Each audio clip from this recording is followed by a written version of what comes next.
Welcome back to Murder with the Missus. I'm Darren. And I'm Amy. And today we're going to tell you about Crystal Rogers, Part 2. Don't forget to smash that like button. Check out the description for the links of all of our podcast platforms, Cash App, and Buy Me a Coffee. Like, share, subscribe, and don't forget to tell your friends. As always, tell your friends because you know what? They deserve to see us too. Now, we're going to do things a little different because I have surgery coming up and we're not going to be able to record as much. Right. So we're going to record and we're going to do, was it one a week? Right. So I know you guys expect 2 a week, but I'm sorry. I'm going in for surgery, so I'm down for a while and my daughter's going to fill in here and there. But we're going to do 1 a week for at least couple months, 2-3 months, something like that. So just hang in there with us. Yeah, come back. Yeah. So we're still going to put content out. It's just going to be just a little less for just a little bit short period of time. Yes. Don't leave us. Okay. So we got Crystal Rogers part 2. Yes. We're back on this one. Yep. If you haven't heard of this case, be sure to go back and check out our previous episode. We've been waiting for the trial on this, and now it's done. Well, let me clarify. We've been waiting for the trial for her boyfriend, Brooks Houck, and maybe, just maybe, it might not be the last one. We'll have to see about that because they flat out called Brooks's mother, Rosemary, and his brother, Nick, unindicted co-conspirators in this trial. And that's a bold statement. Before I get ahead of myself, let me give you guys and Darren a little recap. Crystal Rogers, mother of 5, was dating Brooks, and her youngest child, Eli, was Brooks's son. We are in Bardstown, Kentucky. Brooks ran a business of rental properties, and that's how he met Crystal. So she went from being a tenant to helping him run his business. And of course, having his baby. But she went missing 10 years ago. And this is the one where they went out to the farm? Yes. Okay. That one. She went missing actually on July 3rd of 2015. So it literally just hit the 10-year anniversary of her disappearance, and he was in trial while it was happening. Her car was found 2 days later on the side of the Bluegrass Parkway on the 5th of July. The last person to see her alive was Brooks. And what stands out in my memory when I hear either of these names, the first thing that pops into my mind is that ridiculously bad acting that Brooks did in his interrogation with police. Yeah. When his brother, who was a cop at the time, called him and told him to leave the station. Yeah. And I mean, it was really bad. It was so bad. Yeah. Then Nick himself failed a polygraph and got fired for basically being incompetent. Now, there were no cameras allowed in the courtroom for Brooks's trial, so we had to rely on local news. And for me, it was Lawyer Lee. Now, if you don't know who Lawyer Lee is, she is a law tuber, and she went to the trial every day, I think up until the very end, and then streamed each night to let us know what was going on. She took like crazy notes. So let's get into it. There were 3 people arrested in Crystal's case. That was Brooks. He was arrested for her murder. And then there was a father-son team, Stephen and Joey Lawson, who were arrested for helping him. So Joey's on trial for conspiracy and tampering with physical evidence in the same trial that Brooks is for her murder. So they're being tried together. The Commonwealth came right out in opening statements saying that Stephen and Joey both confessed to leaving Crystal's car on the side of the Bluegrass Parkway. Stephen has already been through his deal, and he's waiting on sentencing. So he was found guilty already. And so now Joey and Brooks are being tried together. And it's been said that Joey, who is now in a wheelchair due to an accident, was kind of shoved over in the corner of the courtroom, like at the defense table for the first little bit of trial. And, maybe that was a choice. I wondered that too, because his lawyer even reserved his opening statements until after the prosecution's case. So you didn't hear much about Joey at all in that first week. So maybe it was a strategy for him to like fade into the bushes like the Homer Simpson gif or GIF or GIF. Anyways, on the 3rd, it is known that Brooks and Crystal's relationship had seen better days. So when she ran into her cousin at the Walmart at about 4:45 p.m., and also a friend who stopped by her house during a gastrointestinal emergency, we'll leave it at that, She was very excited to tell them both that Brooks had invited her out for a romantic date night. She had even got a sitter for all 5 of the kids. Later, Brooks was asked what they did that night by the police. And he said they ate in, and then he, Crystal, and Eli went out to the family farm. He said this was Crystal's idea, to go feed the cows and walk the trails for 4 hours in the rain with a 2-year-old. Yep. Romance in full swing. Right? It sounds like a regular night, not like a special date night. Yep. He insisted it was her idea, though, which most find hard to believe because the family farm is where Rosemary lived. And remember, this is Brooks's mom, and she hated Crystal. She didn't like that she dyed her hair pink sometimes, or that she already had 4 kids when she got with Brooks. So Crystal wanting to go hang out at her place was odd to family and friends, and hell, everybody who was told that. But Brooks says that they eventually went back to his house, and he went to bed around midnight. Crystal and Eli were still up since they are night owls, and Crystal was playing games on her phone while Eli was running around and playing. Brooks woke up the next morning at about 6:15 or 6:30, and Eli was in bed with him sleeping. Crystal was nowhere to be found. He went on about his day. It was the 4th of July after all. Those hot dogs and firecrackers aren't going to explode themselves. So Crystal's oldest daughter, Kylie, couldn't get a hold of her. So she called Brooks, and he said that she was with her cousin, Sabrina. He told the cops this is where he thought she had gone to, because sometimes her and her friends had passion parties and stuff. But who the hell has a pop-up passion party at midnight? The mood strikes. Hey, you want to come over and look at some toys? Ugh. And just leave your 2-year-old running loose in the house, just hit the road. Get your head out of your ass. So Crystal's mom calls and reports her missing on July 5th. Later that day is when Crystal's car was found, with her purse and phone inside the car. The car did have a flat tire and there was a piece of metal in it, but her people say that she had regularly been airing that tire up for some time before she disappeared. So that wasn't something that was specific to that day. This is also the same day that Brooks was interviewed by lead investigator John Snow. Now, John Snow told him to write out a detailed timeline of events from that day. And apparently he did that from about 4 to 7 p.m. And then he started writing out stuff that he needed to do. So at 7 p.m. it changed to get addresses for this place for so-and-so. It's like mayo, call so-and-so. chips, bread. Yeah, he starts writing a grocery list. Ham. Cheese. Right. Not that I got this address or I called this person. So it turns into this weird list. And it's 8 pages long. But it was full of false information anyways. So if he said he had an interaction with somebody, they would bring that person up on the stand and prove that he was lying. So for one instance, he said he saw this woman at her office that day, but the office was closed for the holiday. So he did not see that woman at the office that day. Things like that. So you can't even believe what he wrote down anyway. Snickers. Yeah. Dibs. Yeah, Darren's new obsession. Yeah, I'm telling you. Things are good. And we can't find them. Most time I think those things are just a big waste of money. He does. But my buddy Rob came down and they bought some and I ate one. And I was like, oh shit. Yeah. Those things will get you in trouble. Now he needs them in his life. I do.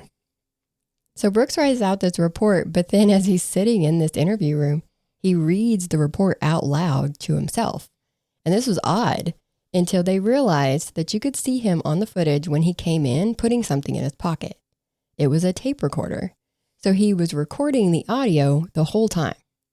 John testified that if he had known that Brooks was secretly recording the conversation, he would have just told him to put the recorder on the table. That way he had a good, nice, crisp sound.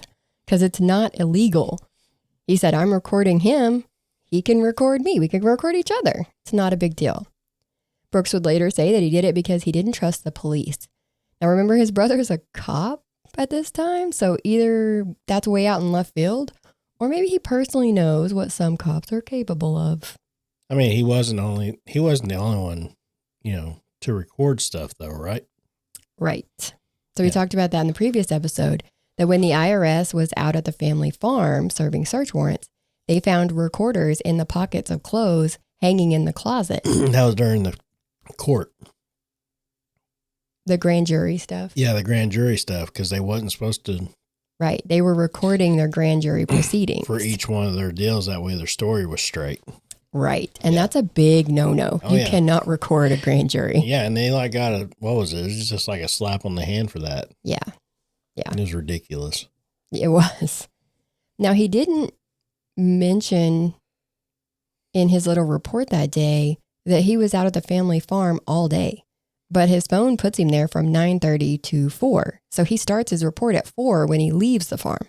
So they thought that was kind of odd. Yeah, but they had cameras where he was following his brother out there too. Well, this was after he did his interview. So right now I'm talking about what he put in his little 8-page report. Yeah. So they're trying to follow up and make sure he's telling the truth.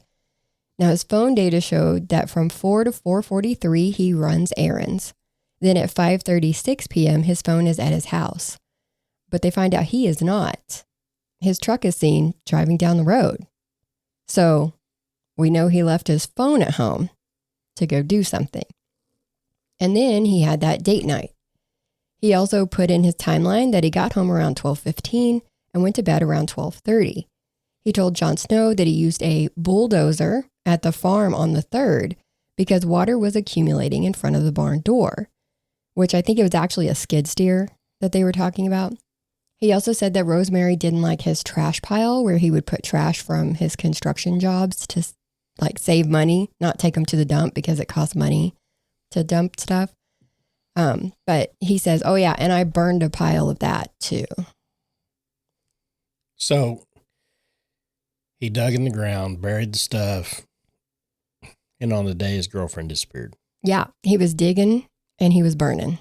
Mm-hmm. And then poop, Crystal's gone. Yep. Nothing to see here. It's all in the up and up. Yep. Now the burn pile and farm equipment were all tested in the investigation and nothing was found. So you do with that what you will. Another thing that Jon Snow asked him about was a phone call he got at 12:07 a.m. from Stephen Lawson. In the police interview video, you can hear Brooks on the phone with Stephen. So he's got his phone on the table. He's got Stephen on speakerphone. And he's like, hey, do you remember why you called me last night? Because Brooks just couldn't remember. And Stephen says, oh yeah, I do. It was about a rental property for my stepdaughter. But Crystal handles all that stuff. So Brooks had told him that he needed to call back in the morning. So there's a couple of issues here. Why not just hand the phone to Crystal? Because at 12:07, you would have been in the truck driving home from the farm. So she's right there. But Brooks said she didn't like to handle stuff like that late at night. Okay, understandable. But another thing is that the call lasted a whopping 13 seconds. Long enough for a quick, it's done, or something like that, but not enough to ask about a rental property. Yeah. And why are you calling at midnight about a rental property? This to me was definitely a confirmation call. Like, the eagle has landed. Click. His tow records also put Stephen in the area where Crystal's car was found on the night of the 3rd at about 10:30. Now, Brooks's phone records show that he called Crystal's phone on the 4th many times, right? He wakes up, she's gone, he starts calling at 9:06 a.m., at 12:18 p.m., at 6:41 p.m. And the jury asked Jon Snow if he left any voicemails when he made these calls, you know, because if you're calling somebody and be like, hey, it's me, I'm worried about you, call me back. And Jon Snow said they were unable to get that information, but based on the call lengths, like how short they were, there was likely he did not have time to even leave a message. So they don't believe that he did. His defense did show that he texted a cop friend of his, not his brother, a different person, at 9:02 a.m. on the 5th, asking her to try to get a hold of Crystal. Huh. Yeah. So he wasn't even reporting her missing. No. He was saying that he thought she was mad at him and not answering his calls. Sure. So he's like, hey, will you try to call her? So they also brought up a text exchange between Brooks and Crystal that they had about 6 weeks before her disappearance, where Crystal says she is sick of him putting her on the back burner. And he responded, please come back home. Leaving late at night with nowhere to go is not good. Running from your problems won't fix them. So the defense used this to show she had a history of leaving at night, right? She has a history of running. But the Commonwealth is like, no, this is showing that they have a history of problems, that they're arguing a lot. Gotcha. Yeah. Now let's take a break right here to hear from today's sponsor before we get further into it. Do you or someone you know live in an apartment community? Are you balling on a budget? Make your money work for you. Some apartments don't even offer a washer and dryer included in the lease. If you want that life, you need to contact My Laundry Solutions. They service areas in Oklahoma, Missouri, and Texas. Their newest location is in Fort Worth, with more locations opening in Texas in 2025 and 2026. Check the website for locations near you. There's no credit check. Every contract includes free local service. They professionally install, and your account is available 24/7 online. Go to your leasing office, go to mylaundrysolutions.com, or call 800-535-4411. Stop wasting your hard-earned money at the laundromat and give My Laundry Solutions a call today. Call them. Call them. Yeah, give them a shot. So we were talking about how there's problems in Brooks and Crystal's relationship. They had a friend of theirs testify that they were out on the lake one day with him and Crystal had abused Brooks of cheating. He said that he knew Crystal was worried that Brooks was going to kick her out, so she was talking about making other arrangements. So now we're talking about we're breaking up, we're moving out. You know, she's making plans. The judge made the jury strike that, though, because that's hearsay. You can't say, oh, he was doing this, because you can't. If he's not going to testify, you can't say, oh, Crystal said this. Well, unless Crystal can say she said that, you can't do it. It was also brought up that Brooks had his windows tinted 2 days before Crystal disappeared to about 5%. The Commonwealth says that's so people couldn't see that Crystal wasn't actually with him that night when he was driving home. His defense presented medical records, though, showing that Eli was born with an underdeveloped optic nerve in one of his eyes, so he was sensitive to light. But 2 months later, Brooks went back to the tent place asking if it could be removed. That was quick. Probably because it's illegal. And that's what he said. Yeah. He said he got pulled over and was told that he couldn't have it that dark. Now, there's no record of him being pulled over, so you're just going to have to take his word for it. And we're going to get into some witness testimony now in a little bit. There were a lot of witnesses. There was Heather, who used to be married to Stephen Lawson. They were on again, off again, by the sounds of it, and they co-signed on a Chrysler 300 together. She took it when they split up and she was making the payments on it. But one day, it came up missing. So she figured that Stephen had taken it. On the 3rd of July, she happened to see it sitting outside of a bar. Now, since she still had a key fob, she took it back. She says the next day, her and her then husband cleaned out the car and found tourniquets, blankets, a bag of sour wet clothes, and a Louisville Slugger. She said in 2017, her and Stephen got back together, and she overheard Stephen and Joey talking about moving a body with a skid steer at the Houck farm. As you hear about these witness statements, though, you have to keep in mind that the defense pushes really hard that these are mostly drug addicts from that time. And there's a big problem with a lot of these, which is police coercion. That was a big thing through the trial. For example, the police were telling Heather stuff like, we're going to take your little boy if we don't like how this ends. They were calling her a liar, and they were banging on the table during her over 4-hour interrogation. Yeah, I hate when they do that shit too. They're just trying to fucking scare them. Yeah, scare them into telling what they want them to say. She actually had a panic attack during the interview. And the defense points out that when Stephen's cell phone data put him at the Bluegrass Parkway that night, remember? It was about 10:30. The defense is like, no, they're wrong. The car and the Bluegrass Parkway were south of the cell phone tower. His phone was pinging to the north of the tower, which happens to be up by where Heather lived at the time. So they say he wasn't out there taking that car and leaving it on the side of the road. He was actually looking for his Chrysler 300. There was another witness that they coerced, so you can pick out what's right or wrong during his 10-hour interrogation. He testified at the grand jury that he wasn't promised anything in exchange for his testimony. But you can see throughout his interrogation, the state cops are telling him that they could help him. They wanted him on their team. Hell, they even brought in the prosecutor, the one who was even at trial, that same prosecutor, who told them that he didn't get out of bed for just anybody. He would say something trying to tell his story, and if they didn't accept that or it didn't fit their narrative, they would lead him in the direction they needed him to go, telling him, "We've had another individual in custody. I won't say who. It's 2 people with the last name Lawson." Wonder who that could be. And then bam, suddenly this guy remembers that Stephen and Joey moved that car. See how that works?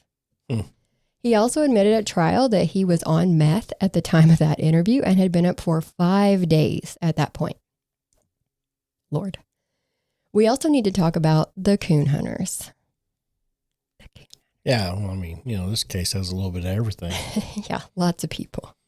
The coon hunters were in a competition that night. They were in a group of 3, and now 2 hunters on this team was behind the Houck farm that night with their dogs, and they say that they saw a white Buick just sitting in the road at about 10 or 10:30 p.m.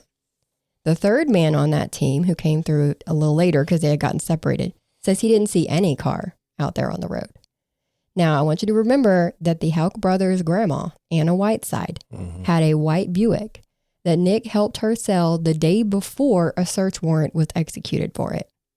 Police found it at the dealership, though, and they took it to an impound lot that had about 10 other cars in it. Then, while at the county fair, investigators came across Ranger. Ranger is a cadaver dog, and him and his human came out to the impound lot the next day with no knowledge of what car they were looking at or what they were looking for. The dog ended up hitting on the backside of that white Buick by the trunk. Now, this is a cadaver dog, which means he's looking for a deceased body. Yeah. The same trunk that they had got a hair from that was microscopically the same as hair taken from Crystal's hairbrush. Keep that. The defense pushed back on this because Ranger had only been certified the year prior to this, so he was fairly new, and his training records and certification had been lost when him and his handler moved. Plus, they got him from the county fair, so the jury was going to have to decide on his credibility.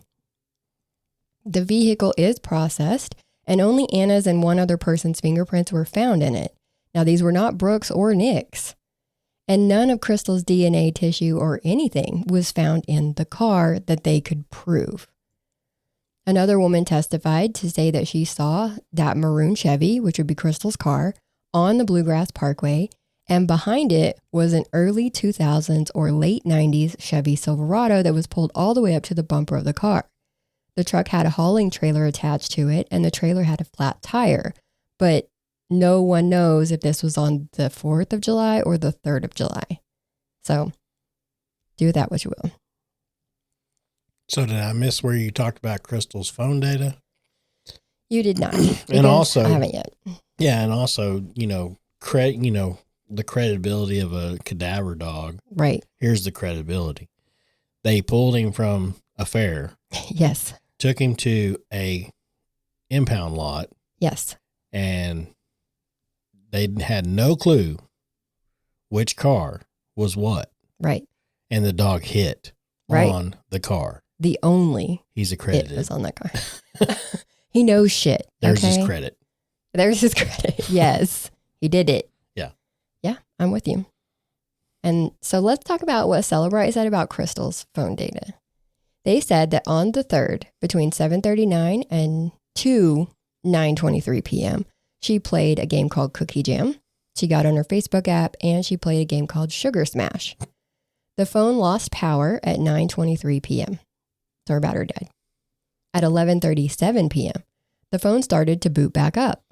The messaging app was used it was in use, and GPS coordinates started to boot in the Retail Me Not app.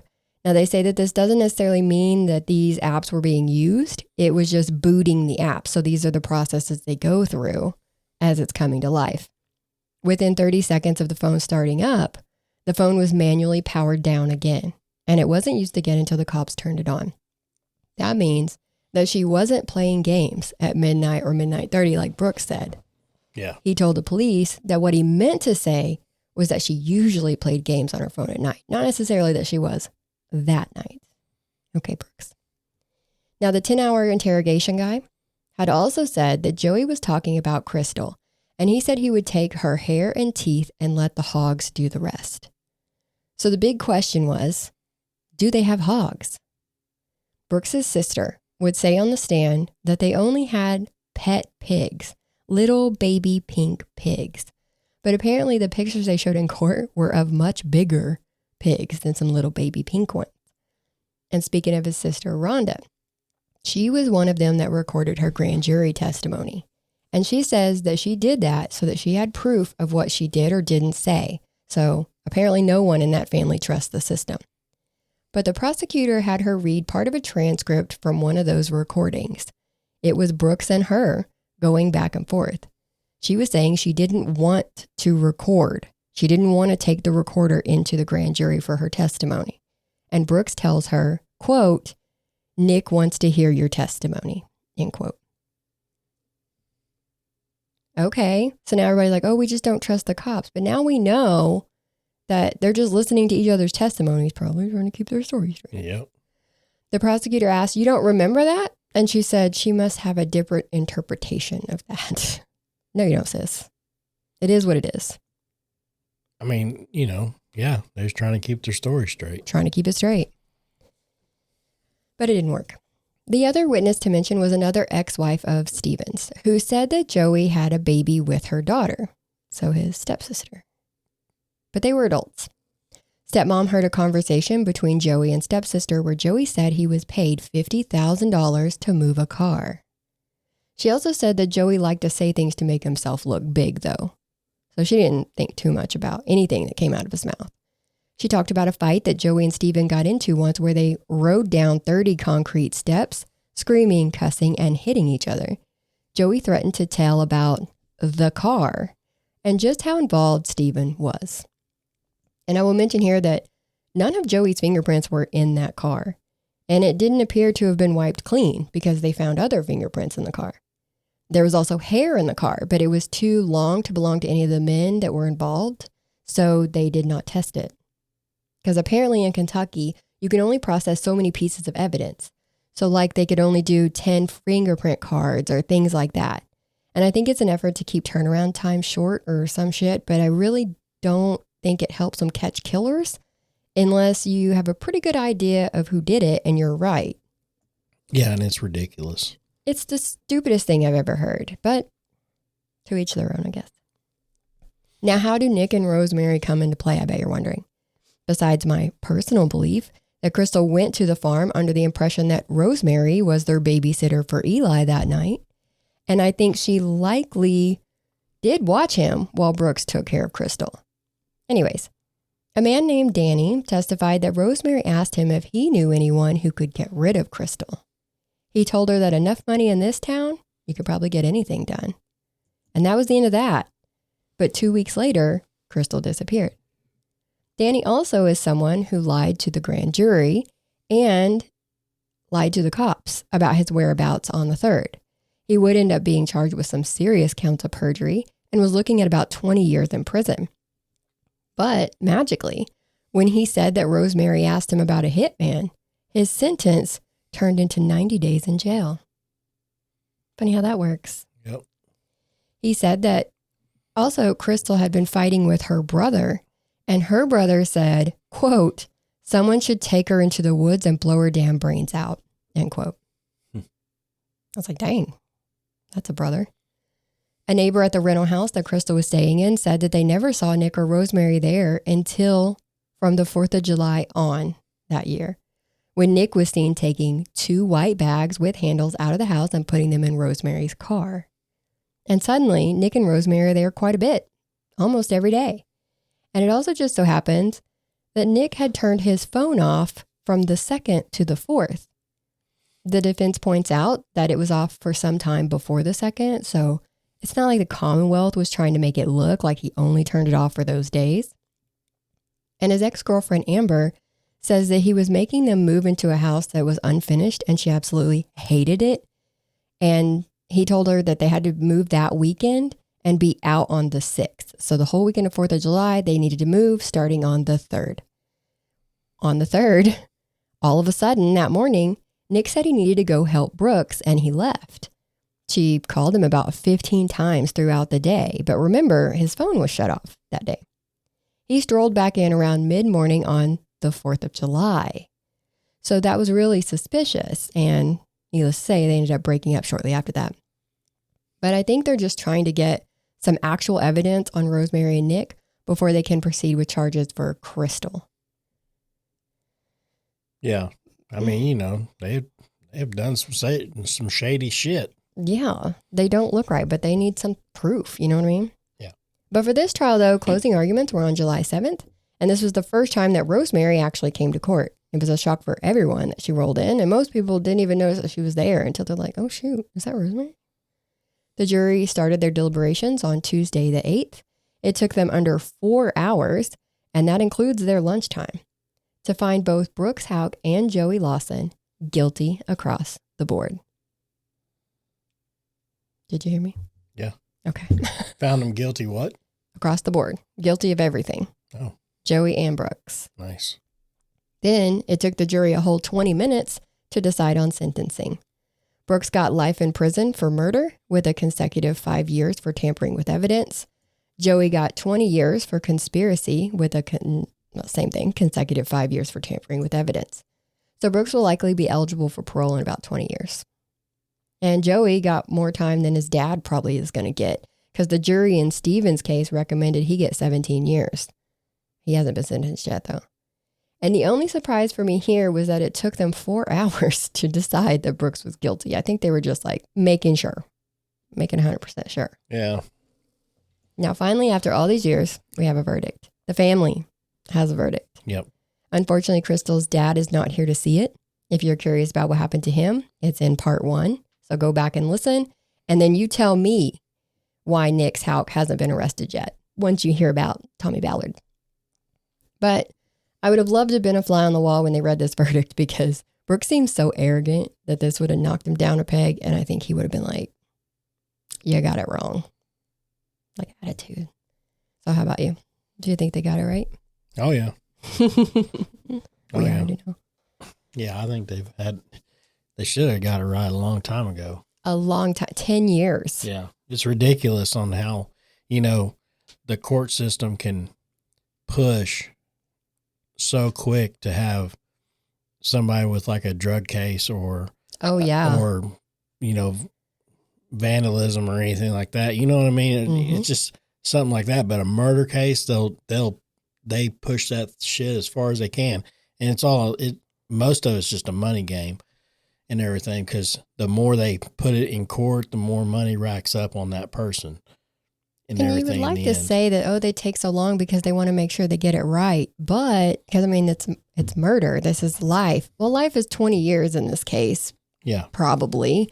But people with like drug crimes and stuff like that, they're getting 50, 60 years. Yeah. So this is the part that I don't understand. And the whole thing was they in jail during this whole time? Brooks has been in jail for some time. Yeah, and Joey has too. But they didn't get arrested till way later. So they were out for a long time. So that's what I'm saying. So how much of this time is already time served? Not a lot. You know what I mean? Yeah. So, I mean, that's where you got to look at it too, is like, you know, yeah, they might have only gotten 20 or they're up for parole in 20, but how much time have they already served? So, yeah. I mean. Plus being up for parole doesn't mean you're going to get it. Yeah. They can deny it. But on it. paper, you know, it might sound like it's great and everything, but if they've been in jail for 5, 10 years or whatever, you know, waiting on this trial to be done, then that's time, you know, that's already time served, knocked off. So that means they only got 5 or 10 more years. You know what I mean? It's just, it's ridiculous. Whenever they should have pushed it, you know, it should have only took maybe a year or 2. Well, we covered this case about a year ago, I think. I know, that's what I'm saying, but I mean, and had most of this information already. Yeah, and that's what I'm saying. And it took them this long to get a guilty. Yeah, it's a little ridiculous. I don't think it would have taken this long to get a guilty if they had actually put them through the system 5 years ago, 7 years ago. You know what I mean?